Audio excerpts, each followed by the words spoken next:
What's going on, guys? David Feldman-Makrias here, and today we're going to talk about what Google Analytics has changed, at least rolled out, that's going to make life easier. Let's do it. So basically, Google has removed Google Signals from GA4 reporting identity. So what are Google Signals? What does this mean? How is this going to change my daily Google Analytics operations? Well, first, let's actually get into what this actually means and what this looks like.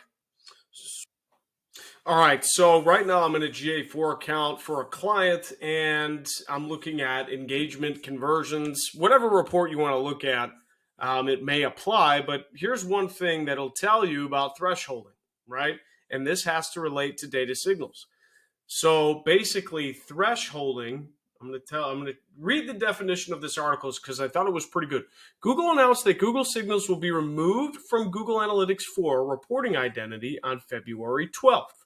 This change will apply to all GA4 properties and will only affect reporting features.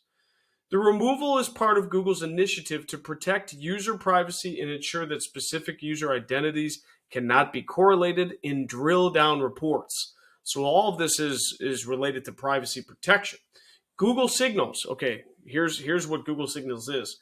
Google Signals allows marketers to identify user visits on websites and apps from different devices. However, Google Analytics 4 currently uses 4 different methods to identify users across devices, including user ID. So basically, Google Signals is a way that Google is anonymously identifying users and correlating them to statistics that we look up on Google Analytics 4. So it's basically like this, it's modeling, right? It's a way to get around the, exact tracking on a user basis or, an app identity basis. And it's modeling based off of what you're bringing in and behavior. What we found is when Google Signals is enabled, though, this is what actually happens. We have this little caution mark on a lot of our reports. And when I click into this, it shows thresholding is applied. Google Analytics has applied thresholding due to one or more cards in this report, a card in this report being just a card here that I'm looking at, will only display the data in the cards when the data meets minimum aggregation thresholds. So then when I actually go here and click and learn more, thresholding, which we've talked about multiple times on this channel, actually is directly correlated to Google Analytics 4's data signals, Google Signals, I should say. So if you have limited access to data in a report or exploration, it may be because a data threshold has been applied.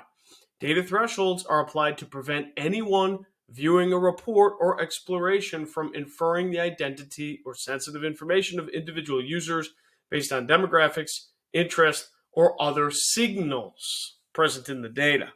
Notice the word signals in that definition. Well, Google Signals, whenever activated, the long story short is, whenever activated, Google Signals actually brings in more information and more modeling into your Google Analytics data.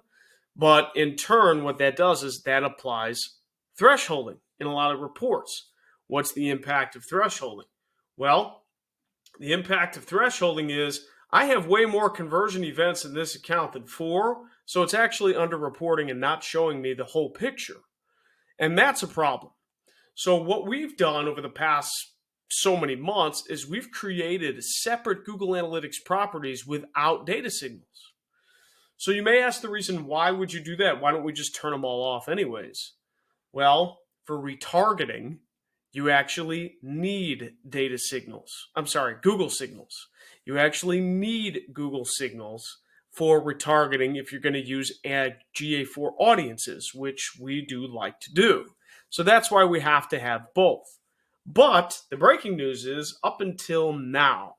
So if we look at this article, back to the original article, well, even before I go into that, if I go back to here, just what it's supposed to look like to know that you're not thresholding is this example. All right, so this example, you could see the report I'm looking at is the user acquisition report. This has a green check mark, and it shows unsampled report. This report is based on 100% of available data.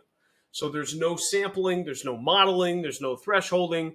We're only using this. But the nice thing to know is Google Signals is not applied in this actual account. That is a more accurate depiction. So over the last 6 months, we've had to have multiple properties, right? So the nice thing now, though, is the following. On February 12th, which is about a week ago, little more than a week ago, 9 days ago, change will apply to all GA4 properties and will only affect reporting features. So Google announced that Google Signals will be removed from GA4, reporting identity. What this means is the following. This means that Google Signals should no longer create this problem that we've been dealing with for the last 6 months, actually report correctly and not make us have to have multiple properties in Google Analytics, which is great. When we go into the property settings under data collection and modification, specifically data collection, this is where the toggle for turning on and off Google Signals is located. So I'm curious on exactly what is going to happen here. Now, that article makes it seem that it affects this block specifically, include Google Signals in reporting identity. And then if we go back, this article says Google announced that Google Signals will be removed from Google Analytics Google Analytics 4 reporting identity. So it looks like that will be the toggle that is no longer needed to be checked. So basically, it's a good thing, right? It's a good thing. Again, when Google makes a change, though, we don't necessarily know how that's going to impact things. We are in support of this one because it seems like a positive one, and it'll make our general GA4 more accurate. So that's pretty much it. That's the Google Analytics news today. Hope you guys enjoyed. Leave some comments if you have any questions regarding this or I went over anything too quickly or too broadly, and I'd be happy to answer and respond. Thank you so much, and I'll see you in the next one.